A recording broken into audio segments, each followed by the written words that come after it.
The thing about winter in Bridger Ridge, Montana, is that it hits different, and not in some cute snow globe Christmas movie kind of way. No, it's the kind of cold that bites straight through your bones, the kind that makes you feel like the world just forgot to keep you warm. And that night, yeah, that night was even worse.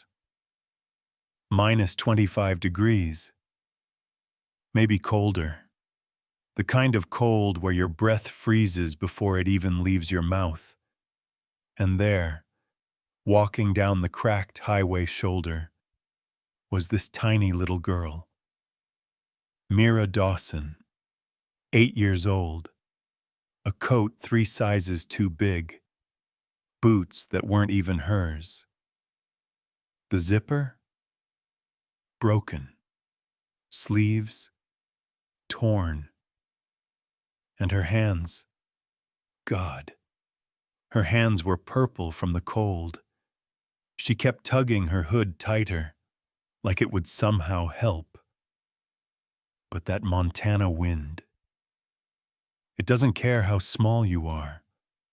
Behind her, maybe half a mile back, you could still see the faint glow, the dying embers of what used to be her home.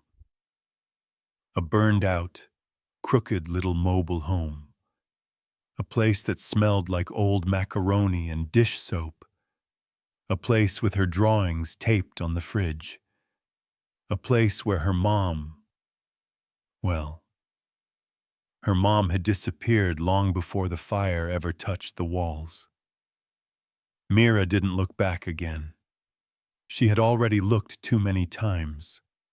Her breaths came out like desperate little clouds, and her steps weren't even steps anymore. They were drags. Slow, shaky drags.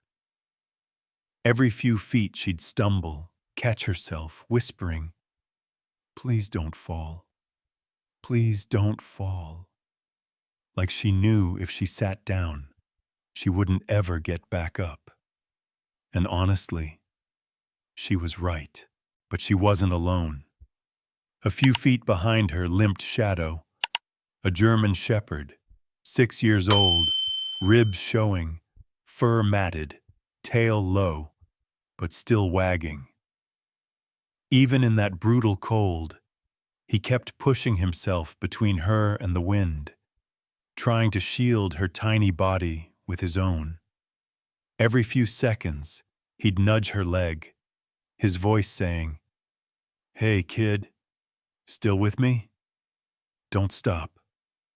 Mira didn't talk much, but sometimes she'd reach down, fingers stiff, brushing her knuckles against his head. "Good boy. I'm still here. Okay?" The night was so painfully quiet that the only sounds were the crunch of frozen gravel and the wind whistling through dead pine trees. No cars, no houses with lights, just a forgotten stretch of Montana. Forgotten, like Mira and Shadow. And then the wind hit harder, like the sky exhaled in anger. It slammed into them so hard she almost fell. Shadow barked, one sharp, hoarse bark, pressing against her knees to steady her. "Shadow, stop, you'll fall," she muttered. But he didn't stop. That dog had a look in his eyes, a stubborn, soul-deep loyalty, the kind you don't see anymore. They reached an old bus stop, half the roof missing, but for a moment, it felt like shelter. Mira climbed onto the wooden slats, hugging her knees. Shadow curled around her instantly, like a breathing blanket. And man, that moment hurt to look at, because it was clear they had nobody else. Just a kid and a dog, holding on to each other like the world had already thrown them away. Mira whispered, "Shadow, do you think, are we gonna make it?" Her voice cracked. Shadow lifted his head, pressing his forehead to her cheek. No bark, no whine. Just staying, just choosing her. The snow picked up, heavy, wet flakes stinging the skin. The temperature dropped even more. Mira's breath trembled, her fingers and toes completely numb. She curled closer to Shadow, whispering, I don't want to sleep. I know I shouldn't sleep." But her eyelids were heavy. So heavy. Shadow sensed it. He shoved himself beneath her legs, lifting her, warming her, refusing to let her drift off. He barked, louder this time, his tail thumping like he was saying, "Stay awake, Mira, stay awake." She forced her eyes open. Okay, I'm awake. Just don't leave me." And Shadow, shivering, limping, starving, didn't move an inch. It was the kind of moment where you'd expect an angel to show up, or a miracle, something, anything. But no, just a child and a dog. Two souls abandoned by the world, trying to survive a Montana night that didn't care whether they lived or died. And honestly, Mira thought that moment at the busted bus stop was already the worst thing that could happen that night. But, yeah, no. Life wasn't done with her yet. Not even close. Because just when she finally pushed herself off that frozen bench, just when she whispered, "Come on, Shadow, let's just go somewhere," the dog suddenly snapped his head to the right. His ears shot up. His whole body stiffened. And then, boom! Shadow bolted. Like something yanked him, like instinct grabbed him by the spine and threw him forward. "Shadow! Shadow, wait!" Mira cried, stumbling after him. The snow had turned into a thick, sideways blizzard, and Shadow's dark shape looked like it was being swallowed whole. He tore past the old Sinclair gas sign, past the broken vending machine tagged with "Stay Warm, LOL," and ran straight toward the back of Hawthorne's auto shop, one of those repair shops that had been temporarily closed for, 5 years. Windows boarded up, garage door rusted in place, and behind it, a long, narrow alleyway that just looked wrong. Not scary wrong, more like something is watching you from it wrong. Shadow didn't slow down. He skidded on the ice, slammed into an old trash can, barked, a desperate, broken bark, and shoved himself deeper into the alley. "Shadow, please!" Mira gasped, slipping as she chased him. Her breath burned, her legs shook, every step felt like needles stabbing her feet. But that bark, that wasn't normal. That was fear. Fear for someone else. Mira stopped at the mouth of the alley, clutching her chest, trying to breathe. And then she smelled it. A sharp, metallic stench. Time 300 mph, like burnt wires, like acid, like the air itself was rotting. "Well, what? What is that?" she whispered, covering her nose. Shadow was pleading now, scratching at something behind a stack of old tires. Mira forced herself forward. the wind howling like it wanted to drag her back. And then she saw them. 2 bodies. No, 2 people.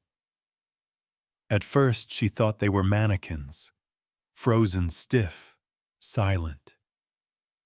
But then her eyes adjusted, and everything inside her just dropped. A man and a woman. Dark suits, tied back to back with electrical wire. Heads slumped forward. Skin pale, not white, but bluish purple. Their lips cracked. Their nostrils crusted with white foam. Their fingers twitching like they were trying to claw at the air, but couldn't reach it. Shadow nudged the man's shoulder, whining, almost frantic. "Sir? Sir?" Mira whispered. No response. Something warm dripped from the woman's sleeve. Not blood. Something clearer, almost oily. A faint mist curled from their clothes, ghostly vapor that burned Mira's throat. She coughed, eyes watering. What is that stuff?" Then she saw the badges, the metal glinting under Shadow's paw. Federal Bureau of Investigation. Names engraved. Rowan Hale. Tessa Morell. "Oh my God," Mira breathed. "Shadow. They're FBI." Rowan jerked suddenly, a twitch, small but enough to make Mira scream. Tessa made a strangled sound, like her lungs were trying to work, but drowning. Shadow barked, sharp and furious. "Mira, help me!" Tessa's voice rasped out, broken syllables, barely human. Mira froze. Her brain screamed run. Her heart screamed help. Her body couldn't decide. And then the smell hit her harder, burning her throat raw. She didn't know the name of it. Didn't know it was called X9. Didn't know it could eat through plastic and collapse lungs in minutes.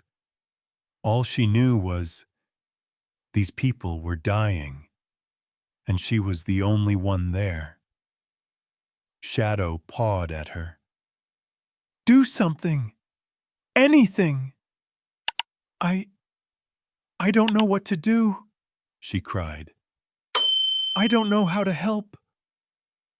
Tessa's fingers twitched. Rowan gasped, wet, weak. Something inside Mira snapped. She spun around, sucked in a breath that felt like swallowing ice, and did the only thing she could think of. She screamed. Not a regular scream. Not a scared scream. A scream ripped from the deepest part of her tiny chest. A scream that cracked the Montana night like lightning. "Help! Somebody, please! They're dying! Please help!" Her voice echoed down the empty street, cutting through the storm. Shadow barked with her, loud, sharp, pushing her voice further. "Help! Please! Anyone!" For a terrifying moment, nothing. No footsteps. No doors. No cars. Just the storm swallowing her cries. But Mira didn't stop. Didn't breathe.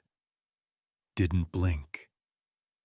She screamed again, so hard her throat tore. And somewhere down the block, a light flicked on. And yeah, that little flicker of light Mira saw at the end of the alley, turns out, it changed everything. Because within minutes, Deputy Cole Harrington came skidding into the alley like he'd just driven through hell itself. He didn't even close the cruiser door, just ran. His boots slid on the ice, flashlight shaking as he shouted, "Kid! Kid! Back up! Get away from them!" Mira didn't argue. Couldn't. Her throat burned from screaming. Her eyes stung. Her chest felt tight. She stepped aside, clutching Shadow's fur as he pressed against her leg. Cole knelt beside the two agents, Rowan and Tessa. His voice dropped into that low, focused tone cops use when they know things are bad. Really bad. More sirens, more lights, more people shouting commands Mira couldn't understand. And honestly, everything after that blurred. She remembered being guided into the back of Cole's car, Shadow jumping in right after her, like saying, "Yeah, no, I'm not leaving her." She remembered the blizzard swallowing the alley as they sped away. But the next thing she remembered clearly? The hospital, or more specifically, the smell of it. That sharp mix of rubbing alcohol, old tile, and something warm that reminded her she wasn't outside anymore. Shadow pressed against her knees in the tiny exam room. Wet fur, dirty paws. But Mira held him like he was the last piece of the world she trusted. Then the door opened, and in walked Dr. Avery Linden. She wasn't like the others. Younger, freckles, messy ponytail, scrubs that looked like they'd seen every animal emergency imaginable. She crouched down immediately, eyes going straight to Shadow. "Hey there, big guy," she murmured. "You protected her, didn't you?"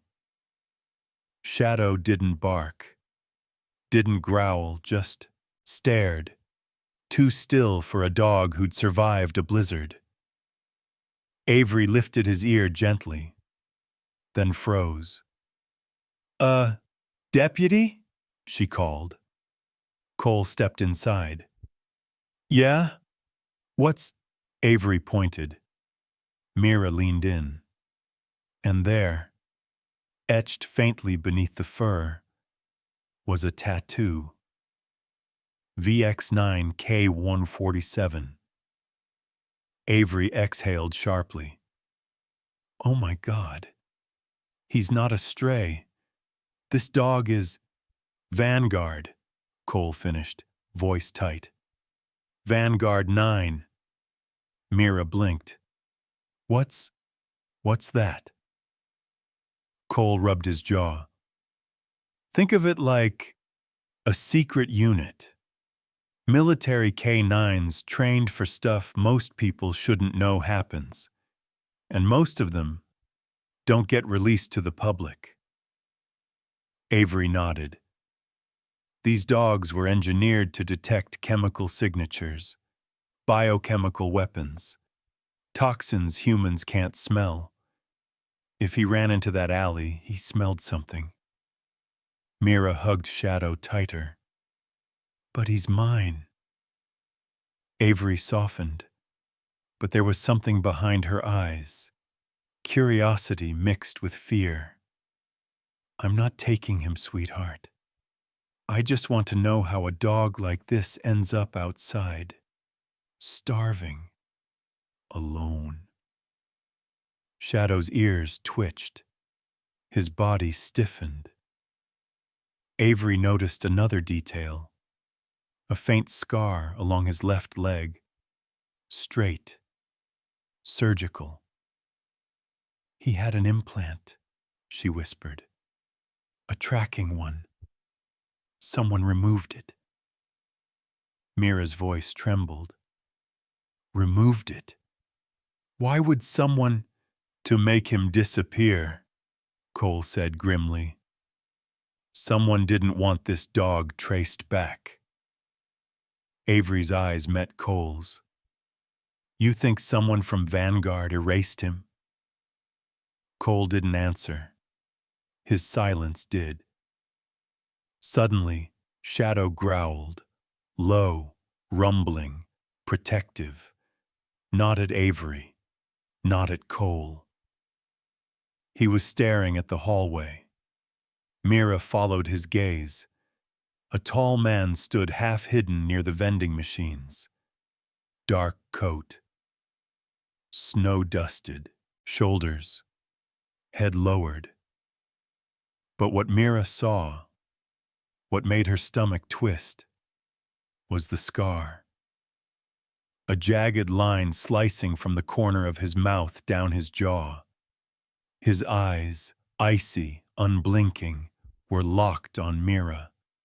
Shadow's growl deepened, vibrating through her. The man didn't flinch, didn't move, didn't blink. He just watched. Avery frowned. What's he looking at? Cole stepped toward the door, but the man vanished around the corner, like he'd been waiting, watching, and slipped away the second someone noticed. Who the hell was that? Cole muttered. Avery whispered, whoever trained that dog.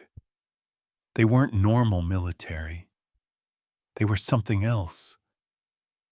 Mira clutched Shadow, shivering despite the warmth. Cole, is he coming back? Cole didn't answer. He didn't have to. Shadow's growl was the answer. And now, I gotta ask you this because I'm honestly curious. If you were Mira, 8 years old, exhausted, freezing, would you have the guts to look that man in the eyes? Or would you run, A, B, or 6? If Shadow's growl in that hospital room didn't scare Mira enough, then what happened next? Yeah, it pushed the fear way past anything an 8-year-old should ever feel. While Cole was still staring down that empty hallway, trying to figure out which direction the scar-faced man vanished, Avery gently rested a hand on Mira's shoulder and whispered, Sweetheart, I need you to listen very closely. That man, whoever he is, he wasn't here by accident. And she was right. He wasn't. Because that man, the one with the cold eyes and the scar carved down his jaw, was Marcus Wexler. And honestly, even the mention of that name could make half the people in federal law enforcement stiffen up. Though Mira didn't know that yet. All she knew was that Shadow had reacted like the devil himself had walked into the hallway. Cole shut the blinds, turned the lock, and let out a long, shaky exhale, like he was trying to keep something inside himself from falling apart. Avery whispered, Cole, tell her. She deserves to know if she's in danger. Cole dragged a chair over, flipped it around, and sat on it backward in front of Mira and Shadow. He leaned forward, voice low. Okay. So look, that man you saw, his name's Marcus Wexler, and, well, how do I say this without freaking you out? He glanced at Avery. Avery mouthed, Just say it. Cole nodded, then turned back to Mira.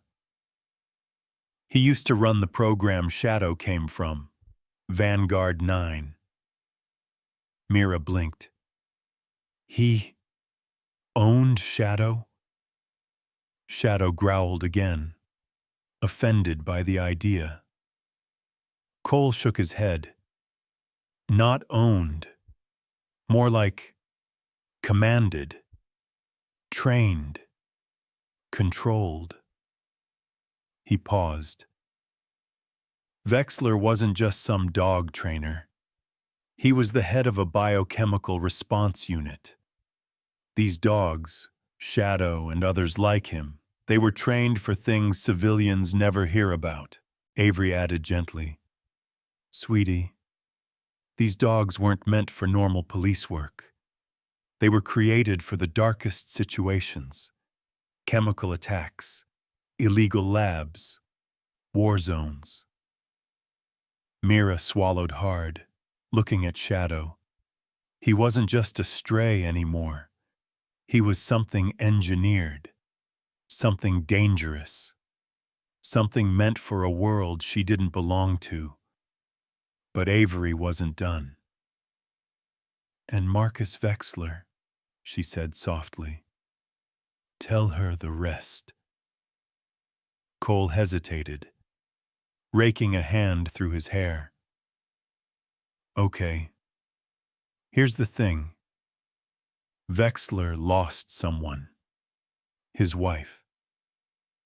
Not in an accident," he continued quietly. "She died in one of the Vanguard 9 tests. They were trying to contain a chemical agent called X9. Mira's stomach twisted. "Like the stuff that hurt the FBI people?" Cole nodded. "Yeah, that same stuff." He leaned closer. But instead of admitting the test went wrong, the higher-ups buried it, covered everything up, pretended she wasn't killed by government negligence. Avery continued softly. "And when they told Wexler to sign an NDA and move on, something in him snapped." Cole nodded again. "He went dark, stopped showing up. A few months later, he vanished off every federal radar." Mira hugged Shadow. "So, he's a bad guy?" Cole let out a bitter laugh. "Depends who you ask. Some say he blamed America for taking his wife. Some say he was unstable long before that. But one thing's certain. After he disappeared, a lot of classified equipment went missing, including chemical prototypes." Avery walked to the counter and lifted a sealed bag. Inside, a small metal piece. "This," she said, "was inside Shadow's shoulder. Someone removed it cleanly. A professional. I'd bet anything it was Wexler." She looked at Cole. "He erased this dog from the system." Cole's jaw tightened. "Which means he didn't want the government tracking Shadow." Mira didn't understand everything, but she understood enough to know Shadow wasn't just a dog, and the man watching her wanted him back. Avery sat beside her. "Sweetheart, listen.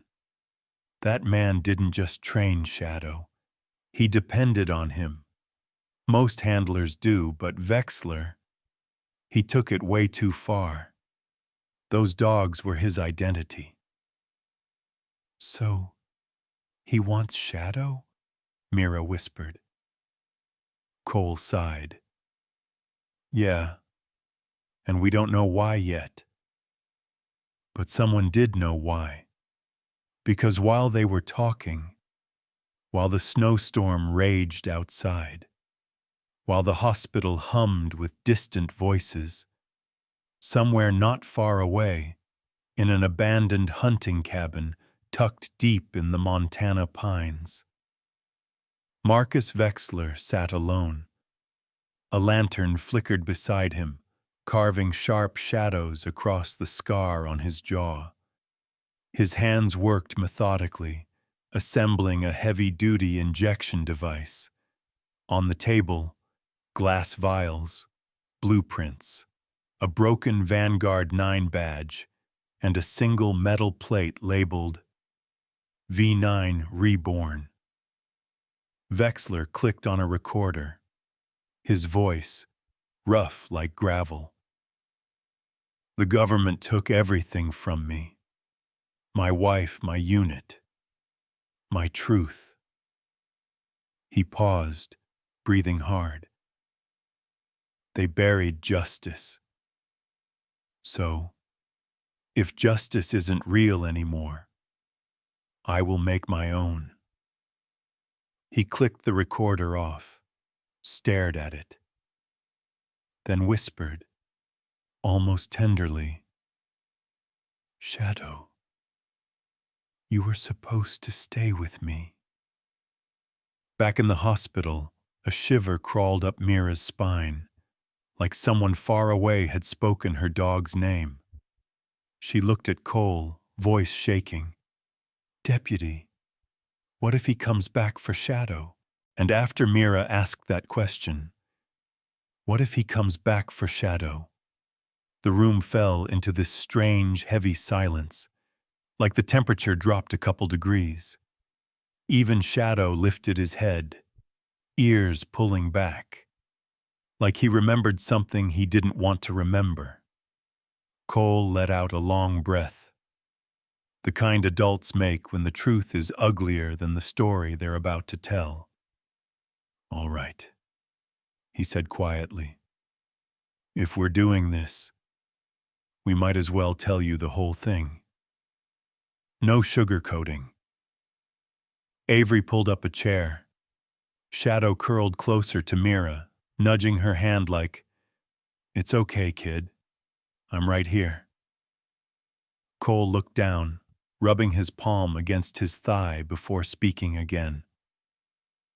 Marcus Vexler wasn't always whatever he is now. He used to be one of the best commanders the federal government had. He paused. Smart, disciplined, loyal to the bone. Then Cole added softly, "And he was married." Mira blinked. He had a wife?" Cole nodded slowly. Her name was Erin Vexler, PhD in biochemistry. Worked right beside him on the Vanguard 9 project. Avery added gently, "She wasn't some background character in his life. She was everything to him." "You mean they were in love?" Mira whispered. Avery smiled sadly. "Yeah, sweetheart. The real kind." Cole leaned back, eyes drifting somewhere far away. Back then, Vanguard 9 wasn't what it became later. It was supposed to help people. Dogs like Shadow weren't weapons. They were supposed to detect toxins before they hurt anyone. Erin believed it could save thousands of lives someday. Mira stroked Shadow's fur slowly. "So what happened?" Cole's jaw tightened. What happened was X9. He stood, walking toward the window, staring into the swirling snow like the past was hidden inside it. "There was a test," Cole said. "One that wasn't supposed to happen that day. Erin noticed something wrong in the mixture, said the stabilizer was off. But the higher-ups, they pushed it through anyway." Avery's voice softened. "She was inside the chamber when it happened." Dread tightened Mira's chest. Cole nodded. "The container ruptured. X9 filled the room. Shadow was just a young K9, still being trained. He was inside with her." Shadow's ears lowered. He pressed against Mira, trembling slightly. "Erin didn't stand a chance," Avery whispered. "The toxin shuts your lungs down before you even know what hit you." Cole's voice cracked, barely. "But she still tried to crawl across the floor, toward Shadow.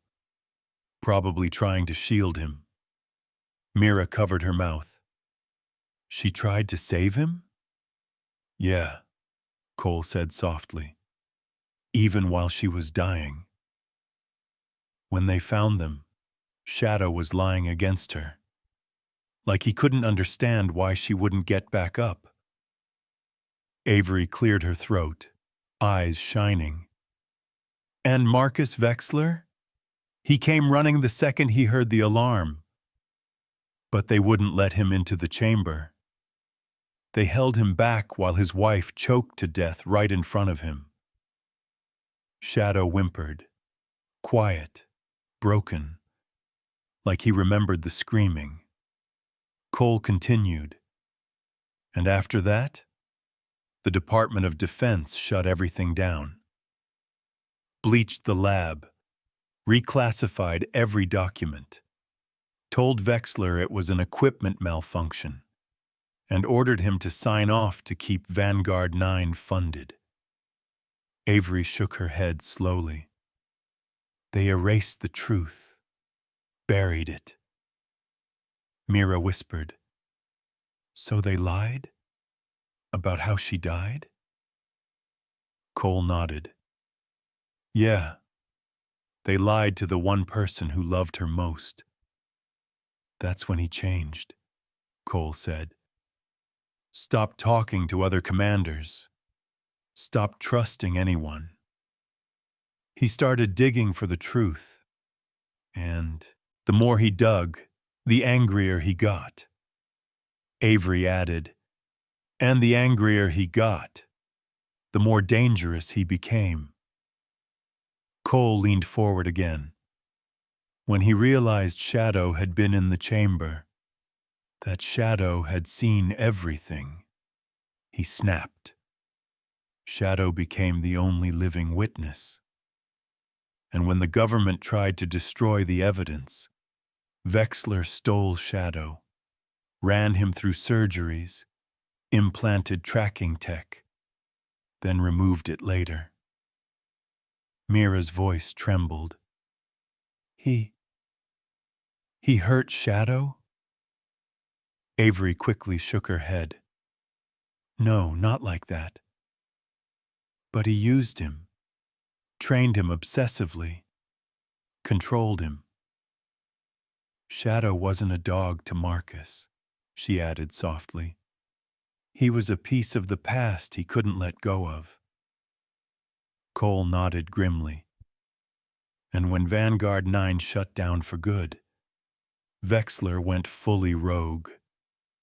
He blamed America, the government, everyone. Avery pointed to the sealed bag.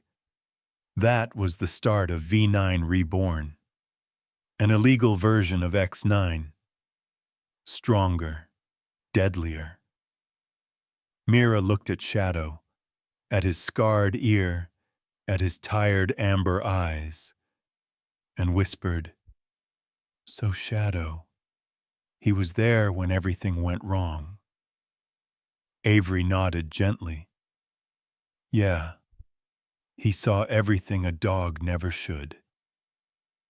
Cole leaned closer, voice low and serious. And now, sweetheart, Vexler wants to finish what he started. And Shadow? He's the key to everything. Mira hugged Shadow tightly, burying her face in his fur. And after hearing everything about Vexler, his wife, the cover-up, the way Shadow had been dragged through that nightmare, it almost felt like the room itself needed a second to breathe. Like everyone inside had suddenly realized they were sitting on a ticking bomb, but were still trying to keep a scared little girl calm. So Cole did the only thing he could think of. He placed a hand on Mira's shoulder and whispered, Come on, kid. Let's get you somewhere warm. It wasn't fancy. It wasn't heroic. But for a child who'd been freezing to death outside an hour earlier, it was everything. They walked through the swirling snow toward Cole's cruiser.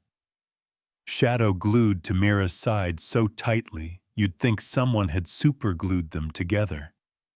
The dog didn't blink, didn't waver. He watched every shadow in the dark like danger could jump out at any second.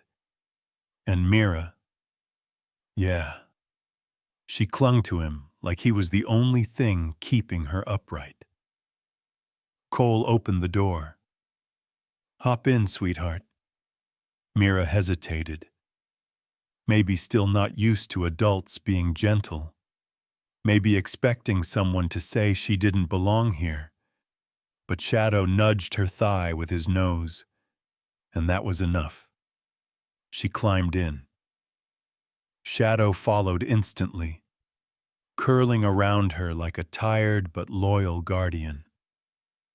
Cole slid into the driver's seat. "You okay back there?" Mira whispered. I think so." Shadow thumped his tail once. Just once. But somehow, it sounded like a promise. The ride to the sheriff's station wasn't long. But for Mira, it felt like crossing into another world. Warm lights, no wind, no cold slicing into her skin, no darkness trying to swallow her whole. Cole led her inside. The station looked more like a log cabin than a police building. A coffee maker sputtered. A bulletin board sagged under missing pet flyers. A heater hummed loudly, blasting. Warm air that felt almost unreal. "Sit tight," Cole said. "I've got something for you." Mira perched on a chair near the heater, small, shaking, unsure, while Shadow sat against her leg like a furry shield. Cole returned with a steaming mug. "Hot cocoa. Extra marshmallows. Don't tell the sheriff I used the good stuff." Mira wrapped her frozen hands around it, wincing at the heat. "Oh, wow." She took a sip, and something in her face just melted. Like the sweetness cracked open part of her heart that had been frozen shut. Shadow sniffed her knee. Cole chuckled. "Relax, buddy.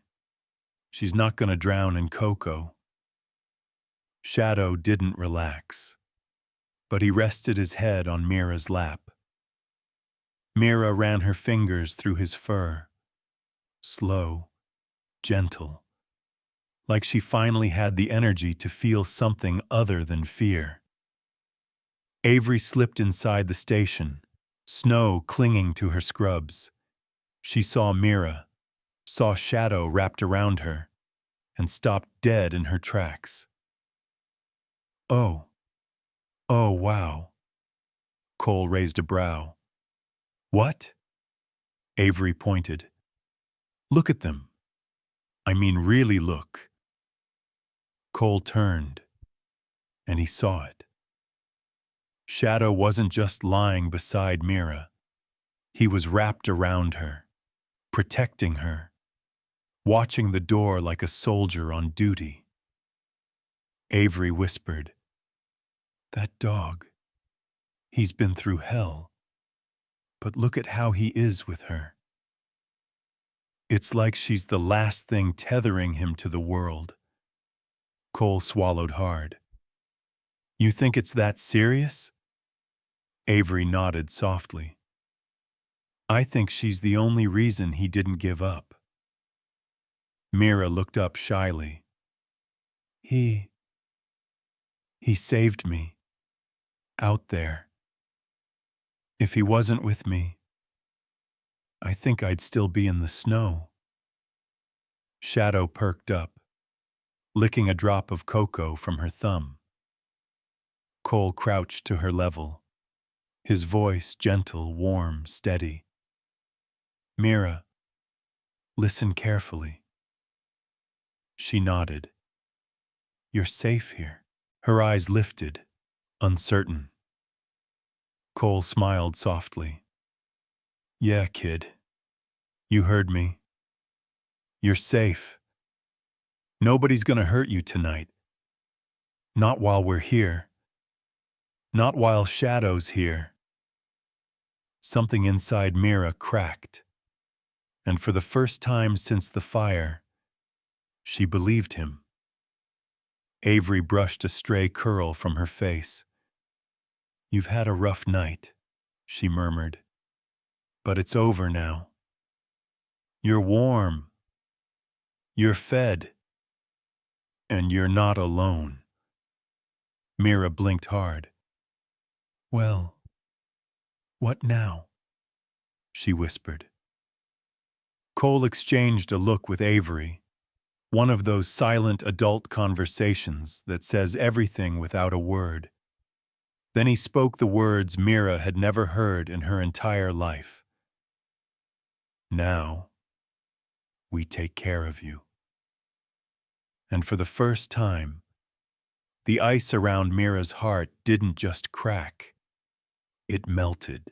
And honestly, just when Mira finally started to feel a little warm again, barely thawed, barely breathing right, everything took another turn.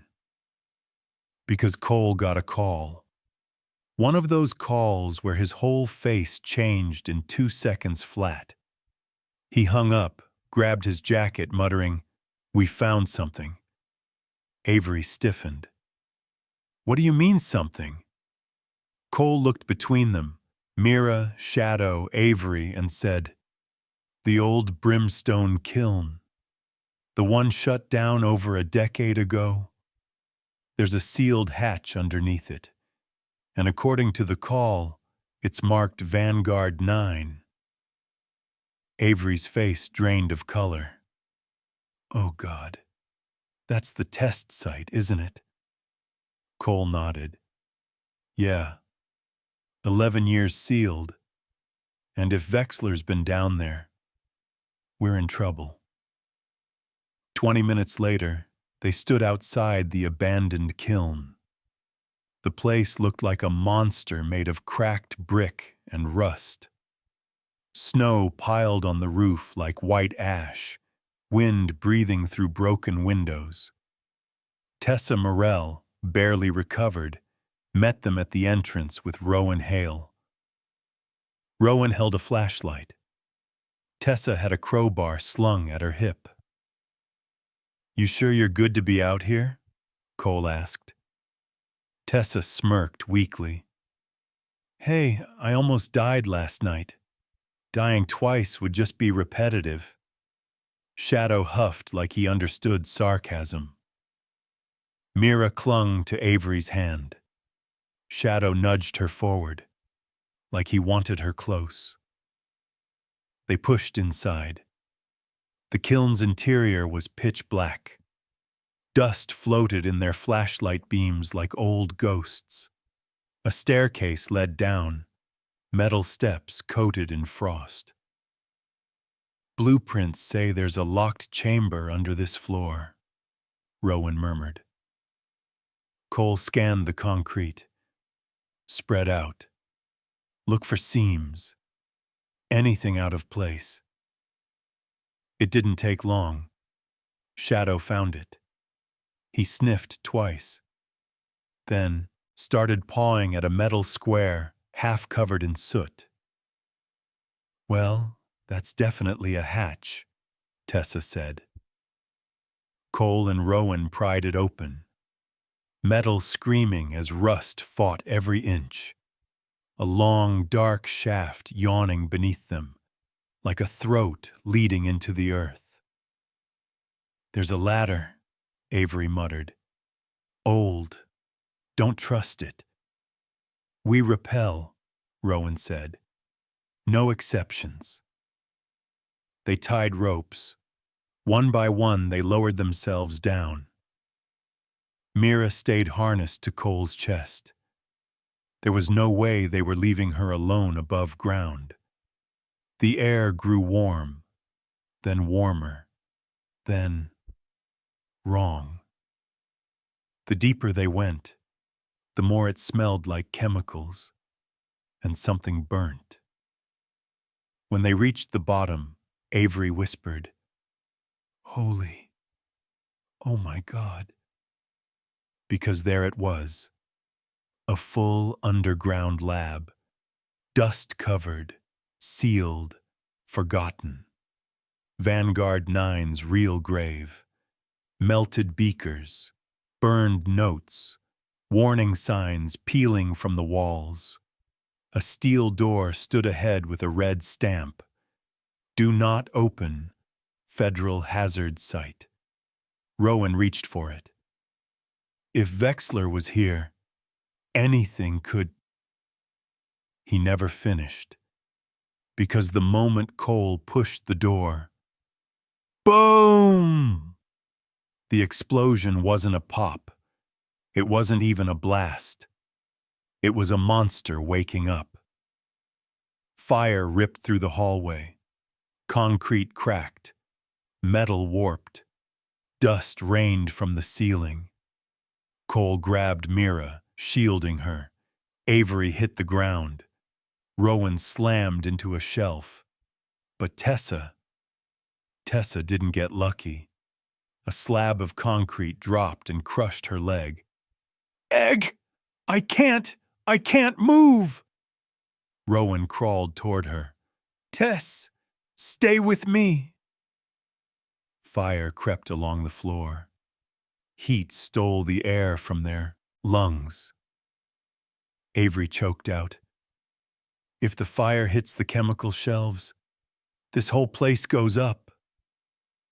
Shadow barked, sharp, panicked. Not for himself, but for them. Without a command, without hesitation, Shadow charged straight into the flames. "Mira! Don't!" Avery grabbed Mira as she tried to run after him. Shadow plunged deeper, claws scraping, fur singeing, dodging falling debris. He reached Tessa, choking, crying, trying to lift herself, but failing. Shadow grabbed her jacket sleeve in his teeth. "Shadow, no, you'll burn," she gasped. But Shadow didn't stop, didn't hesitate, didn't think about himself. He pulled, hard, harder. The slab shifted. Rowan jumped in, grabbing Tessa's arms, yanking her free. Shadow collapsed for half a second, wheezing. But he stood again, staggering, pushing them toward the exit. Mira sobbed against Avery's coat. Shadow, please come back." And he did. Burned, smoke blackened, barely standing. But he came back. He limped toward Mira, head low, tail tapping once, as if to say, "I told you I wouldn't leave." And honestly, even after escaping that underground firestorm, no one really got a chance to breathe. Tessa was rushed into an ambulance. Rowan tried to stay calm but kept shaking. Cole kept checking Mira's pulse even though she kept whispering, I'm okay. Really." But Shadow was the one everyone watched. His paws burned, his breathing raspy, his fur singed along one side like he'd walked out of the sun. And while the others argued about next steps, Avery noticed something no one else did. Shadow wasn't looking at her, or Cole, or even Mira. He was staring toward the tree line. Staring, like something out there was calling him. Avery's face drained. "Guys, something's wrong." Cole turned. "What is it?" She pointed. "Shadow's picking up a trail. And just like that, Shadow stood, shaky, hurt, barely holding himself up, but he stood. Mira gasped, "Shadow, no, you're hurt." But the dog barked once, sharply, then bolted. Pain or not, he was going. He had a destination, a purpose. Cole shouted, "Shadow, come back! Hey!" But he was already gone, vanishing into the storm like a ghost. And Mira, because she was Mira, took off right after him. "Mira!" Avery yelled. "Sweetheart, stop!" But the girl sprinted into the snow, stumbling, terrified, determined, full heart stubborn like only a child can be. Cole swore and chased after her. Avery grabbed her bag and followed, boots crunching in the frozen dark. Shadow's trail led to a place no one wanted to go. The old Stag Hollow slaughterhouse, abandoned 15 years earlier after a chemical leak killed half the livestock. Kids dared each other to sneak inside. Teenagers told ghost stories about voices in the meat locker.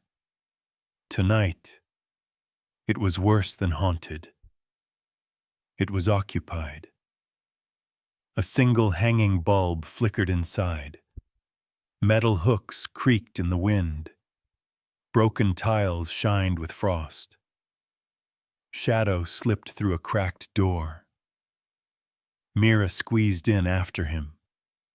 "Shadow, wait, please wait." The air smelled like rust, bleach, and something sharp, chemical sharp. And then she heard it, a voice. Low, fractured, barely human. "Don't touch that. It's unstable." Mira froze behind a hanging plastic curtain. She peeked through, and her heart dropped. Dr. Avery was tied to a metal chair, wrists swollen, cheek bruised, breathing shallow. And standing over her, assembling something on a steel table, was Marcus Wexler. His hands trembled, his hair soaked with sweat. Rows of broken machines surrounded him like ghosts of a dead lab. "Mira," Avery whispered. "No, no, honey. You have to leave." Wexler turned. He stared at Mira like he'd been punched. His voice cracked.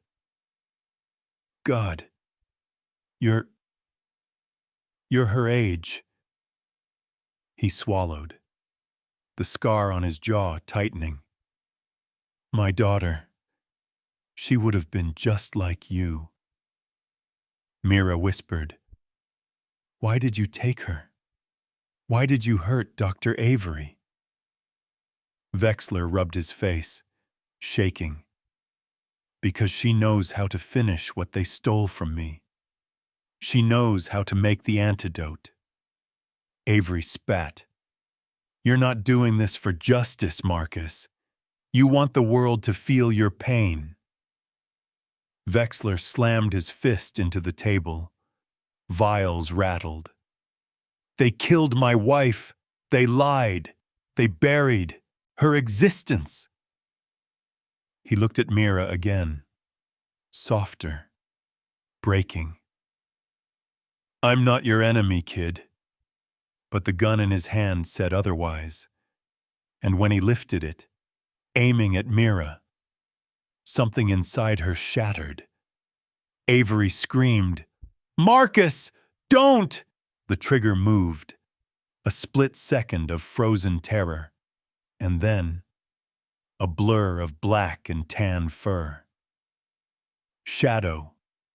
He launched himself across the room as the gun exploded in Wexler's hand. Bang! The bullet hit something. Someone. Shadow crashed beside Mira. He whimpered once, a soft, broken sound, then collapsed. "Shadow! Shadow, no! Please, no!" Mira screamed. A canister shattered, white gas spilling out, hissing across the floor. V9 reborn. Avery gasped. "Marcus, you idiot! Now it's airborne!" Wexler staggered back, coughing violently. "Stop! Stop! Don't let it!" But it was too late. Mira dropped to her knees beside Shadow, shaking him, sobbing. "Avery, please, help him. He can't die. He can't." Avery's hands shook as she tore open her medical bag. "Mira, stay back. This stuff will kill you." "I don't care," Mira screamed. "Save him!" Avery filled a syringe with trembling hands, the antidote she'd been forced to make, and plunged it into Shadow's neck. Come on, boy, stay with me. Please stay with me." Shadow's chest rose, fell, rose again, then stilled, and for a moment, the whole world stopped moving. Snow outside, wind against the broken windows, Avery crying, Mira begging, Shadow fading. And honestly, after the gunshot, after the gas leak, after Avery screaming Shadow's name like it was the last word she'd ever say, everything turned into this chaotic blur of sound and flashing lights. Sirens, helicopters, hazmat suits, people yelling orders Mira didn't understand. All she knew was that strong arms pulled her away from the spreading toxin, and someone kept shouting, "We got the girl! Get the kid out now!" Shadow was carried out on a stretcher, Avery clinging to his side like she'd die if she let go. Cole burst into the building seconds later, gun drawn, eyes burning with panic, until he found Mira trembling outside. "Mira, hey, kid, look at me. You okay? You breathing?" She nodded weakly, though her whole body shook like she was freezing again. And that was the moment everything finally cracked. Because Marcus Wexler, bleeding, coughing from the gas, stumbled out behind a line of agents, wrists cuffed, shoulder burned, face ghost pale. And for the first time since anyone had seen him, he didn't fight, didn't snarl, didn't scream, didn't justify anything. He just whispered, Did the dog make it?" Cole didn't answer. Marcus lowered his head, exhaling long and broken, like a man realizing he'd finally burned the last bridge he had left in the world. The next 48 hours hit America like a meteor. First came the arrest report, then the medical briefing, then the hazmat evacuation, then the FBI statement. But none of it compared to what dropped on national news the next morning. Former federal bio commander Marcus Wexler arrested. Hidden chemical program Vanguard 9 exposed. Headlines exploded. 11-year cover-up. Deadly X9 prototype confirmed. DoD officials falsified records. Secret K9 unit used in unapproved trials. For the first time in a decade, the government had nowhere to hide, and the public lost it. TV interviews, talk shows, former scientists crying on national television, politicians stuttering through press briefings.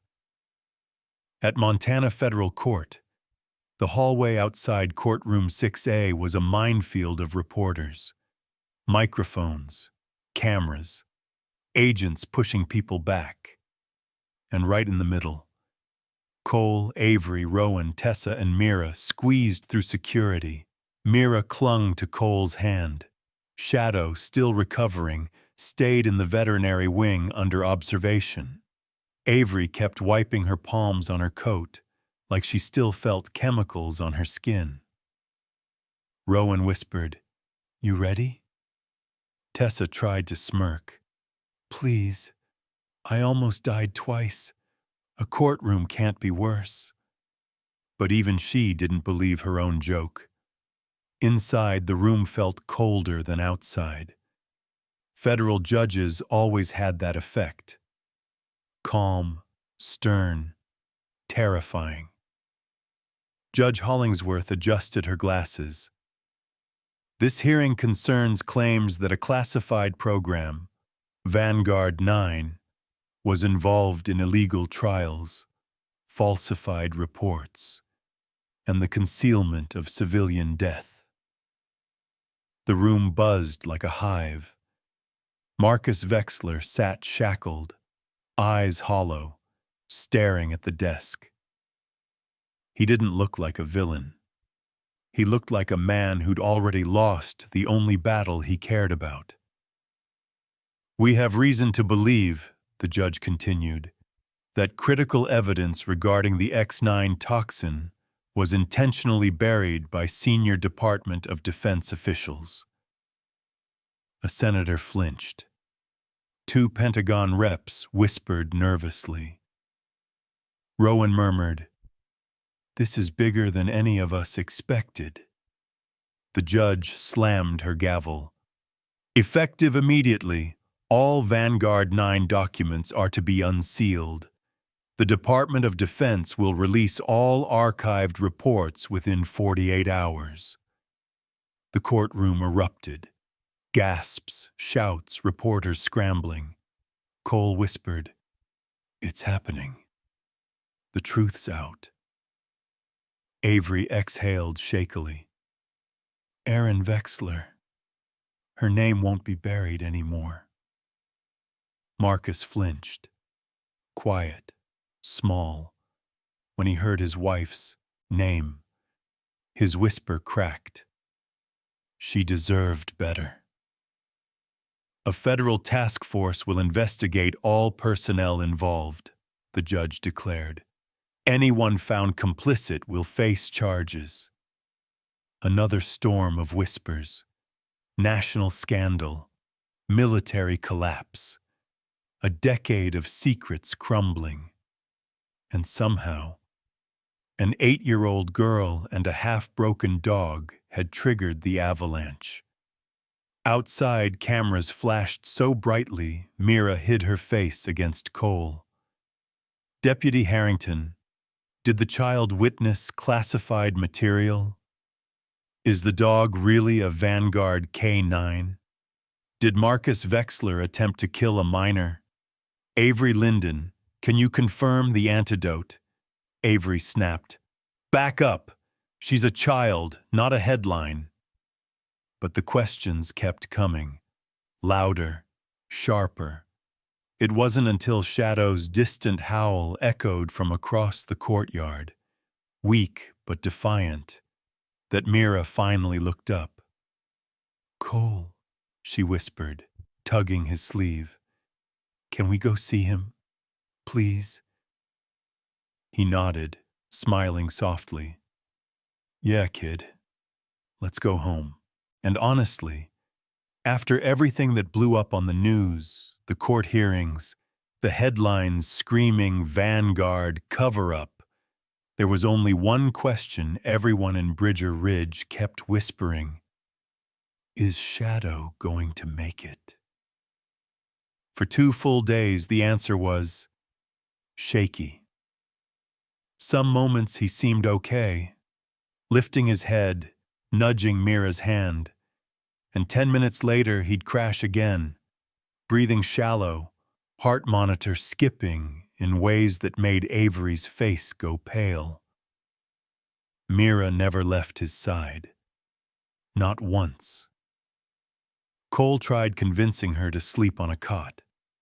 It lasted 8 minutes.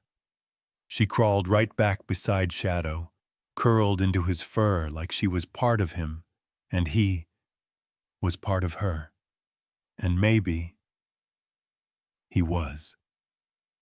Every time he opened his eyes, even groggy and drugged, they went straight to Mira, like saying, "Hey, kid, still here?" And she whispered, "Yeah, I'm not going anywhere. Ever." On the morning of day 3, Avery stepped into the medical ward and froze. Shadow, who hadn't stood up in 60 hours, was on his feet. Wobbly, shaking, a little crooked, but standing. Mira gasped, loud enough to scare herself. "Shadow? Shadow, you're up! You're up!" Shadow wagged his tail once. Slow, but enough to make Mira burst into giggles and tears all at once. Cole walked in, saw it, and instantly covered his face. "Aw, hell, I'm gonna cry, aren't I?" Avery wiped her eyes. "Oh, definitely. Same here." Shadow took one unsteady step and went straight to Mira, pressing his forehead to her chest like he'd waited 3 days just to feel her heartbeat again. Mira wrapped her arms around him, whispering, "You saved me. Now I get to save you. Deal?" And Shadow, honest to God, licked the tears right off her cheeks. Word spread fast, faster than wildfire. And not just local news. The FBI, Homeland Security, even 2 senators came to Montana. Everyone wanted to see the dog who exposed a decade-long conspiracy, survived a chemical blast, and took a bullet for a child. 2 days later, Cole walked in holding a crisp navy blue uniform. "All right, kiddo. Big day. You ready?" Mira blinked. "For what?" Avery grinned. "You'll see." They loaded Shadow into a special K9 transport van. Soft blankets, heated floor, emergency oxygen. Honestly nicer than half the apartments in town. Mira rode beside him the entire way, her hand wrapped tight around his collar. Cole drove. Avery sat shotgun, and Helena, Montana, rose slowly in the distance. The ceremony took place at the state capitol, columns glowing in winter sunlight, American flags tight in the breeze. Rows of agents stood in formation. Officers, veterans, news crews. It looked like a mix between a military graduation and the 4th of July. "You nervous?" Cole asked quietly. Mira nodded. "A little." Shadow nudged her leg. She straightened. "No, not anymore." A hush swept the crowd as the director of the FBI approached the podium. Tall, steel-gray eyes, uniform sharp enough to cut glass. "Today," she said, "we honor a hero. Not for what he was trained to do, but for what he chose to do." Every camera turned as Avery gently guided Shadow up the ramp. And for a moment, a real goosebumps moment, the entire crowd fell silent. Shadow limped, but proudly.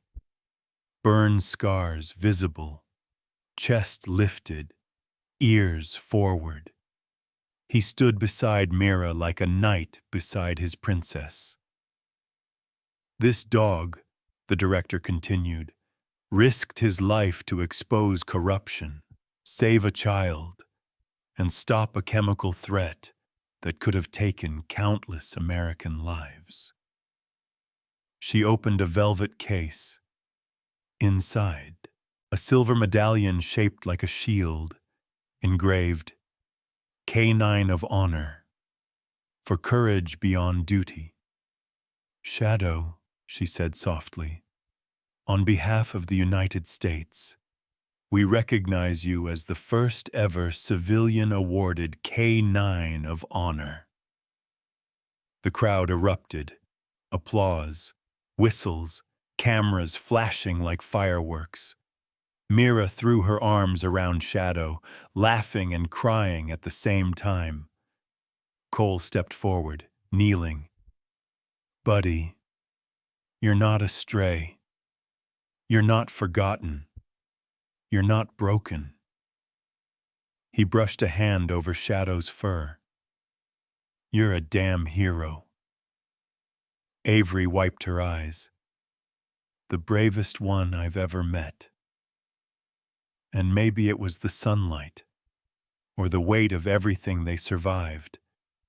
But when Mira kissed the top of Shadow's head, he leaned into her with this soft, exhausted sigh. The kind that says, I finally made it home. And honestly, after that ceremony in Helena, after the cheers, the flashes, the metal glinting on Shadow's chest, you'd think life would finally calm down. But healing doesn't arrive with medals. It comes later. Quietly, in ways no one expects. For Mira, it started the very next morning. She woke up in a small guest room inside Cole's house. Warm quilt, soft pillow, a window that didn't rattle from the cold.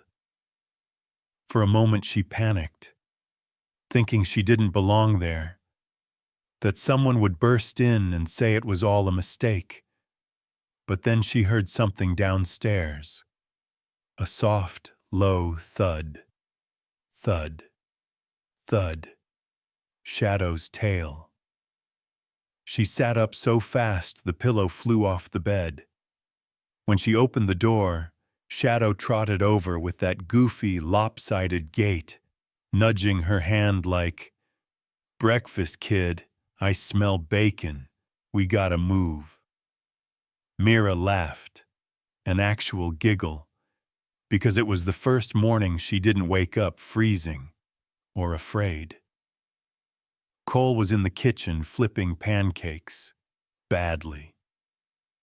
Every other pancake landed half on the stove, half in the pan.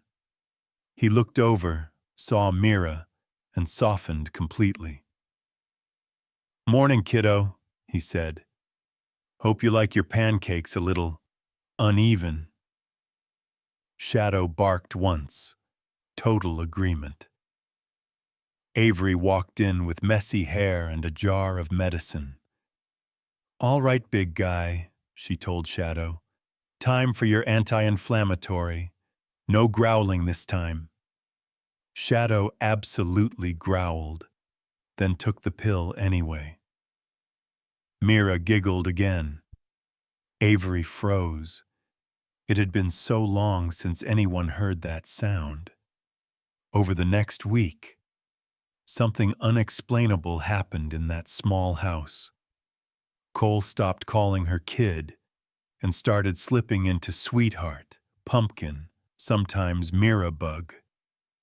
Avery came by daily, not as a vet, but as someone who genuinely cared. Shadow slept at Mira's door every night.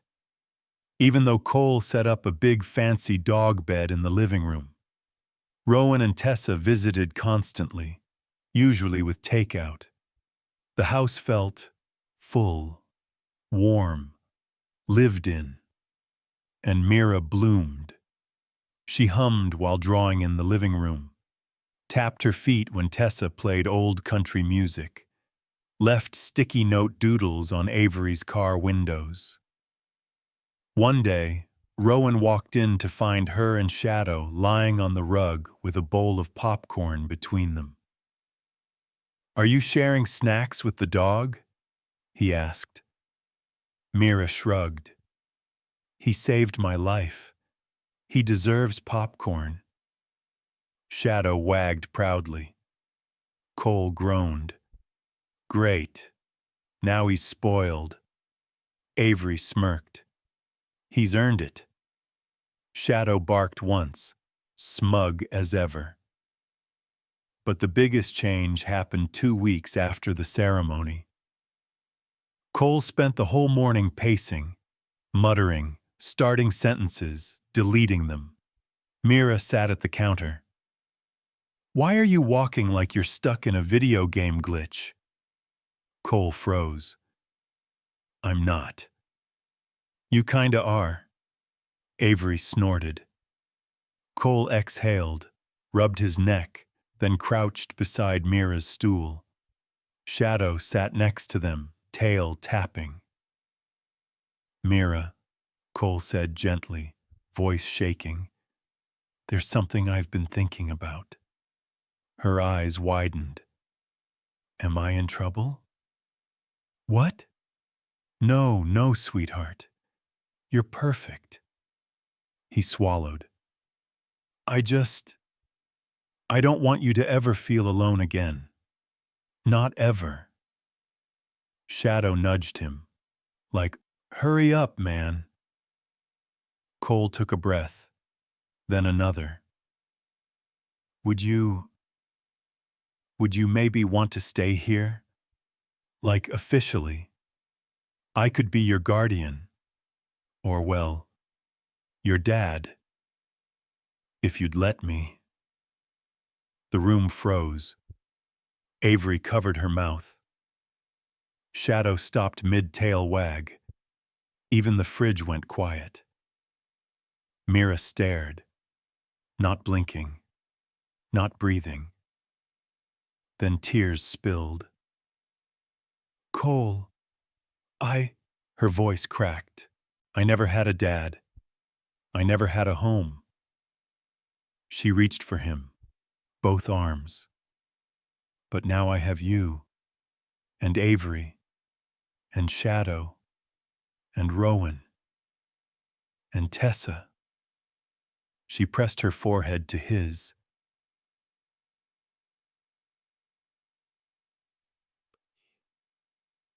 Cole broke, laughing, crying at the same time. He hugged her tight, terrified she might vanish.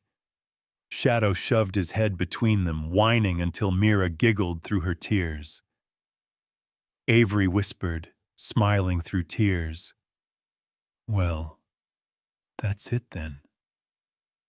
Cole laughed. "Yeah? Yeah," Avery murmured. "That's a family." For the first time in her life, Mira didn't feel temporary. She felt chosen. And Shadow, limping, tired, leaning against the people he loved most, closed his eyes. A soft, exhausted sigh. The kind that says, this place, this moment, this family is home. And honestly, after that moment in Cole's kitchen, after Mira whispered, "I have everybody now," and Shadow pressed his head into the hug like he knew exactly what it meant, something shifted in all of them. Not suddenly, not magically overnight, but gently, the way snow melts when spring starts tapping the earth's shoulder. Weeks passed. Cold mornings softened into cool ones. The ice outside Cole's cabin thinned, cracked, and finally surrendered to puddles. And Bridger Ridge, this tiny Montana town buried under storms, secrets, and loss, began waking up too. One early morning in April, Mira burst through the front door. Puffy jacket, mismatched gloves, and the biggest grin Cole had ever seen. "Cole, I finished it! Look!" She held up a kite, colorful, huge, shaped like an eagle with wings soaring wide. Its tail shimmered with blue, gold, and red streamers she braided herself. Avery stepped onto the porch with her coffee. "Well, would you look at that? Kid, that thing could probably fly you instead." Shadow trotted between them, tail wagging hard enough to knock snow off the railing. Mira knelt. "Ready to run, buddy?" Shadow barked once, sharp, excited, as if saying, "Let's go already." Cole laughed. All right. Everybody in the truck. The ridge is perfect this time of year." The drive up was pure Montana magic. Snow still clung to the mountaintops, but the fields below were turning green, first in patches, then whole stretches. Streams trickled under melted ice. Birds returned to fence posts. Sunlight finally felt warm again. Mira pressed her face to the window, whispering, "Whoa," every few minutes. When they reached the highest hill of Bridger Ridge, a wide, open meadow with wind sharp enough to carry anything skyward, Mira practically jumped out before the truck stopped. She held the kite as gently as she once held Shadow while he was healing. Shadow took off first, sprinting in circles like a streak of tan lightning across the green. Tessa and Rowan arrived moments later, waving as they climbed the hill. "Look at you, speed demon," Tessa shouted. "If you run any faster, you'll take off." Mira lifted the kite, gripping the spool tight. "Ready?" she asked Shadow. Shadow barked twice. That meant yes in Shadow language. Mira took one deep breath, then ran. Not the scared kind of running, not the desperate sprint for survival. This was joy. This was freedom. Her feet pounded the soft earth, jacket bouncing, the kite catching the wind. 1 second, 2, 3, and then the eagle kite shot into the sky like it had been waiting months for this moment. Rowan whooped. Cole pumped his fist. Avery covered her mouth. Tessa cheered like it was a championship game. And Shadow? He ran beside Mira, ears back, tongue out, matching her speed perfectly. Every now and then he nudged her leg, like he needed her to know, "We're free together, we fly together." The kite soared higher, catching sunlight until it glowed like a real eagle over the valley. Mira slowed, breathing hard, cheeks pink from the run. Tessa walked up, watching the kite dance. "Hey, little warrior, tell me something. You still scared of the dark?" Mira blinked, then shook her head. "Nope. Not even a little?" Mira smiled and pointed at Shadow, sitting tall beside her, wind ruffling his fur. "I'm not scared anymore," she said, "because I have light now." Cole swallowed hard. Avery wiped a tear. Rowan pretended he suddenly had something in his eye. Mira lifted her face to the wind, hair whipping like a comet tail.